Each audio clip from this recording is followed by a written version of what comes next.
Breaking out of Birmingham, a homicide investigation. The coroner's office says Willie Jones was shot to death in a parking lot along Golden Crest Circle late last night. We don't know what led to shots being fired. Police are investigating.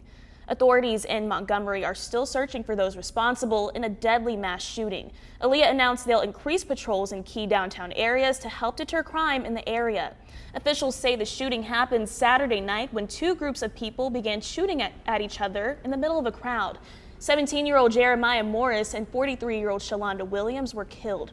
A dozen others are injured, 5 with life-threatening injuries. Police believe one of the people shot was targeted. A nearby restaurant owner said she was there when it happened, taking cover behind parked cars. She's hopeful the incident won't hurt the city's reputation or make people fearful of coming downtown. But you have to also understand the will of people. From what I'm hearing of the occurrence, it could have happened anywhere. When those two groups saw each other, they were going to harm each other, no matter where it was going to be held at. As investigators search for the suspects, a $50,000 reward is on the table for information leading to an arrest. That money coming from the Montgomery mayor, a city councilor, and Crime Stoppers who hope the incentive can help crack the case. If a person is running to Birmingham because of this case and they're trying to hide out, we need to know that. So please, if you're in Birmingham, you're in Huntsville, you're in Tennessee, we don't care where you are. If you know something about this case, please contact us so we can go ahead and connect it to the right people. Garrett asked that if you have information that could help, please give your local authorities a call. Governor Ivey is now looking into different ways to improve safety and deter crime in Montgomery. Some of the options being discussed include getting more units involved with a program called MAX or the Montgomery Area Crime Suppression Unit. It began a few years ago, and Ivey has said it's yielding positive results. Ivey also plans on speaking with lawmakers about providing more resources for state law enforcement so their presence downtown can be more effective.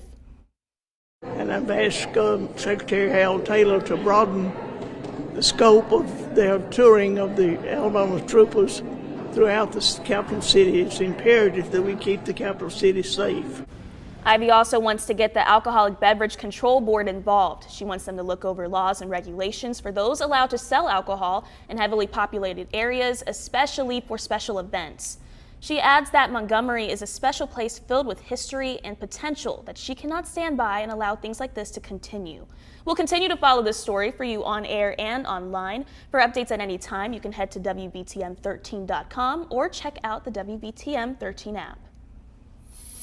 Well, arrests in 2 shootings in Tuscaloosa. The Violent Crimes Unit saying Cordarius King faces charges of attempted murder and shooting into occupied vehicles. This after several vehicles in a home were shot into at the Cottondale Efficiency Apartments on Saturday.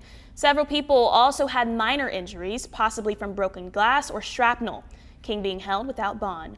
Meanwhile, police arrested Ladarius Price last night for attempted murder. This after one person was shot several times on Sunday along 33rd Avenue. Price is also being held without bond. Peace talks between Israel and Hamas resume in Egypt today. This comes as we mark 2 years since Hamas' surprise attack on southern Israel. As Matt Bradley tells us, 1,200 people were killed and 251 others were taken hostage. Yeah, it's a solemn and somber day for many Israelis. And, I'm here in what Israelis have christened Hostage Square. And while there hasn't been a huge number of people gathering, this is the day. And we're going to start to see a lot more people coming here for commemorations all throughout the evening. But some of the folks that I've been speaking to, including relatives of some of those remaining hostages, whether they be alive or dead, have said that 2 years now into this war, they're very disappointed. They thought that they would be seeing their loved ones now. They thought that they would see the bodies of those people who had been killed on October 7th who are still being held in the Gaza Strip. And they thought that they would see some relief to the war in the Gaza Strip. And instead, they're seeing what really looks like, despite these negotiations, continued attacks and a continued impasse among these negotiations. But at the same time, we're hearing from a lot of people that just in the past couple of days, they've had more hope for seeing an end to this war than they have any time in the past 2 years. And we spoke with Yair Lapid. He is the head of the opposition, and he said the same thing, that he's actually very optimistic for the first time in a long time that this could succeed, that the talks that are currently going on in Egypt and Sharm el-Sheikh between Hamas and the Israelis could actually yield an end to the fighting. But we've been here before, not quite this close, but we've been here before in terms of these negotiations. And he warned, as did many other Israelis, that anything could get in the way to stop these talks. But still, there's a lot of optimism. Matt Bradley, NBC News, Tel Aviv. The government shutdown entering its 7th day with no end in sight. It comes after lawmakers voted against a motion to advance a Democratic alternative to the House-passed funding bill. The measure, which needed 60 votes to pass, failed along party lines 45-50. Moments later, in a second vote, the Senate rejected the House-passed Republican funding bill by a vote of 52-42. This is the 5th time the Senate has rejected both measures. President Donald Trump speaking on the government shutdown during an Oval Office event yesterday. He says the government shutdown will likely get more difficult for the American people. Up till now, there hasn't been a great deal of pain. There could be a great deal of pain, but up till now, there hasn't been. I will say this, just hang in there, because I think a lot of good things are going to happen. That's all I can say. I mean, I think a lot of good things could happen, and that could also pertain to health care. Now air travelers are feeling the impacts of the shutdown. 12 FAA facilities saw air traffic controller staffing shortages last night. They must work without pay during the shutdown, which is causing large numbers of sick-outs. In Burbank, California, it got so bad the control tower had to shut down. Flights had to follow procedures usually only used at airports without towers, which led to delays of more than 2.5 hours. A controversial data center in Bessemer is back up for a vote. Last month, the zoning board approved renaming the project as a, quote, light industrial zone, sending it back to council for another look. An attorney for the residents believes the reclassification is a legal trick to get the project passed. Residents and a member of the Jefferson County Commission have spoken against the project, mentioning noise concerns and its environmental impact. But yesterday, the city doubled down on supporting the project. In a statement, City Council says the project has a huge potential to benefit the city, its citizens, and the entire state through its financial impacts, infrastructure, and opportunities for long-term growth.